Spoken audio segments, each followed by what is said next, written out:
Well, that changed quickly after I finished filming that video yesterday, and I thought, oh, it's getting cloudy.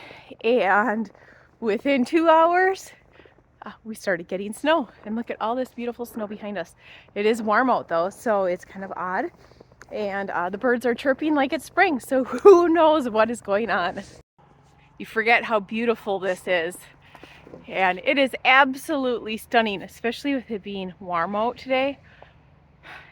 It's about 25 degrees out, but the sun is out. Man, that makes a huge difference. I love it. And never in a million years did I think I'd be saying that I love the cold and the snow, but it just is so beautiful. But since it's cold and snowy outside and there isn't much I can do today, we are headed to the basement. Today is pepper starting day. So I am actually leaving town for a little bit. By the time you see this, I'll actually be back at the farm. But I want to get my peppers started, and I'm just gonna leave them here. I'm not gonna have the heat mat on or anything. The lights are on a timer. Owen is home to water everything and make sure everything is looking good. But by the time I get back, hopefully these guys will have germinated. The reason why I'm not doing them on a heat mat is because I don't want them to get too leggy, and I want to be here to watch them, keep an eye on it, make sure everything stays the right temperature and the right moisture. So if I kind of do it the old school way of starting the seeds, having them with 16 hours of daylight inside the house, that should work really well. It just takes longer to germinate than putting them on a heat mat. We're kind of forcing them to germinate quicker. I get this filled with dirt. I'm gonna start with the hot peppers.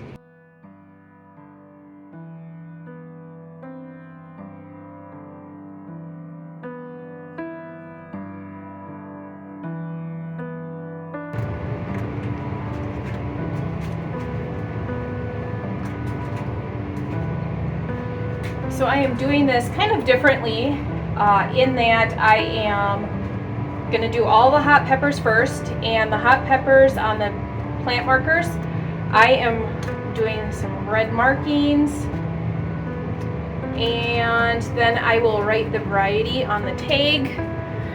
That way we don't get goofed up.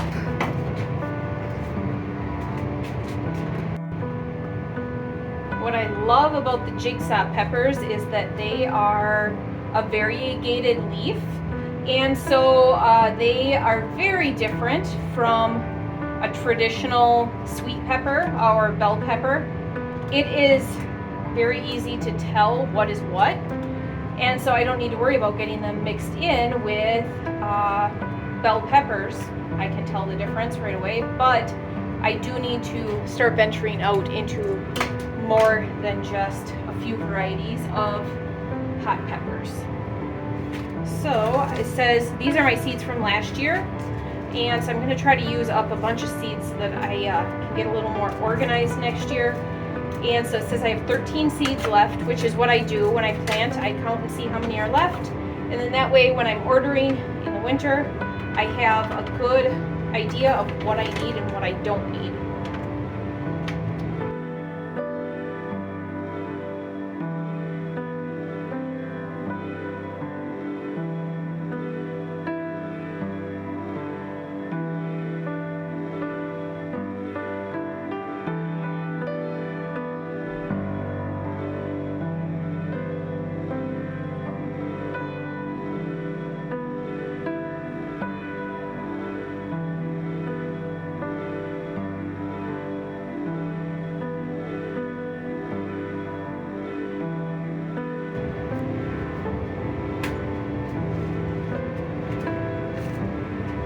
Okay, so next up is the ahi chachucha, and also known as the ahi dulce, and it is a famous pepper in Caribbean and Latin American cuisine.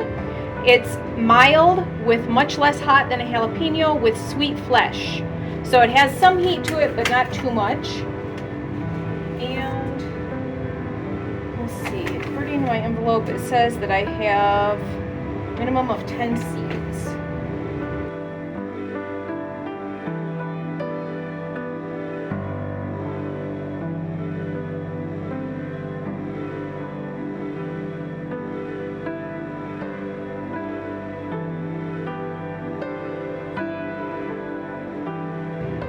And there were 22 seeds in there.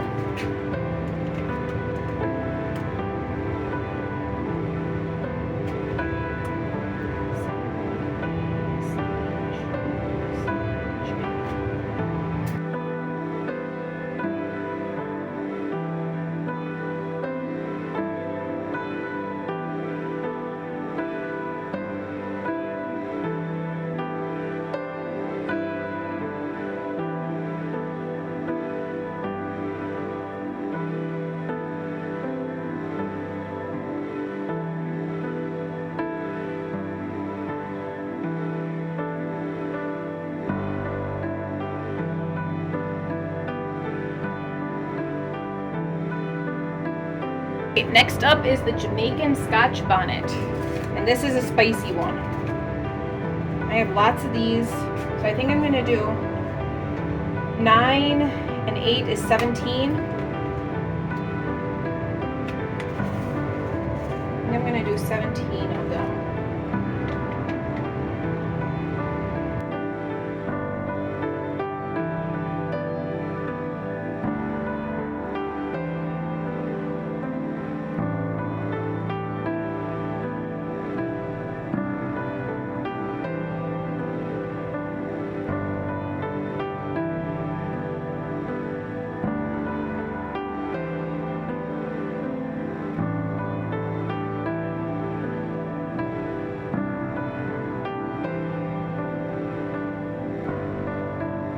So the next one is my favorite, Serrano Tampiqueño. I'm sure I said that wrong. And I love Serrano peppers because of making pico de gallo. So I always try to grow a couple, but they are very, very prolific. So they, I don't need a lot for myself personally, but they do sell as well. So that's Jamaican, so we'll do probably 2 rows of that because that's 18 seeds.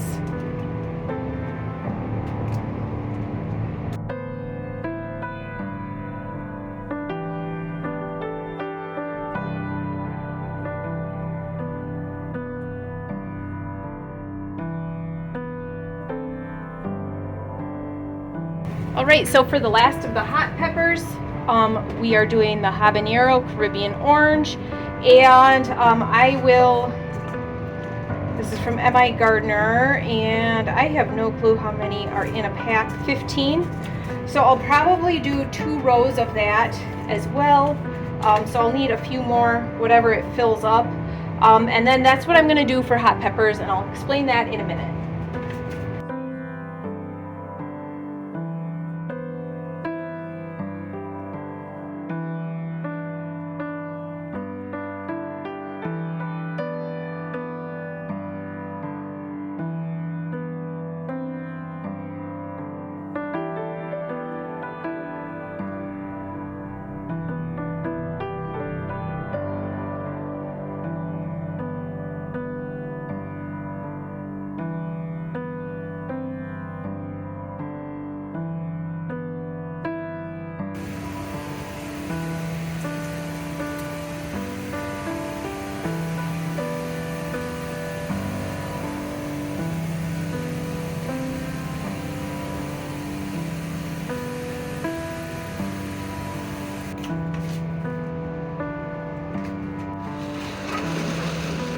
All right, there we go. In total, I have 92 hot peppers started, and I'll be honest, I have no clue if that's too much or too little because like I said earlier, I only grow a few for myself and then I sell the rest, and usually I sell out of hot peppers, so I'm hoping I didn't over plant, but if so, that's okay. I needed to plant them anyways, and so it's a risk I'm willing to take. It's a lot better of a risk than using a $4 seed packet than it is doing, like, if I was to buy plugs from my plug suppliers. They're like maybe $1.50 a plug, and they come in sheets of 50 or 72. I think the vegetables come in plugs of 72. So that is a lot more expensive of a risk, and so this will for just a few dollars, I'm able to have a lot of hot peppers at our plant sale. So you might be wondering why I didn't do any of the bell peppers or the sweet peppers. And it's because usually hot peppers take longer to grow and germinate. Their dates of maturity are a lot longer than bell pepper. At least the bell peppers we grow where they're like shorter days to maturity. And when you think about it, usually there's longer growing seasons where hot peppers are traditionally grown or natively grown. And so it kind of makes sense. And it took me a few years to get that figured out and realized, and I couldn't figure out why my hot peppers were always a lot smaller than the large peppers, and that's why. So this will give me a week head start on the bell peppers, and I'm hoping that that is what I need. So when I get back from my trip, these hopefully will all be germinated just a little bit. Then I can put all the individual plant tags in. I like to wait to do those, and that way I'm not wasting any if they don't germinate. And then I will start filling in and planting some of the longer bell peppers. And then after that, I will do the shorter day bell peppers. So that is it for today's video. Thanks for tuning in. We'll see you guys next time.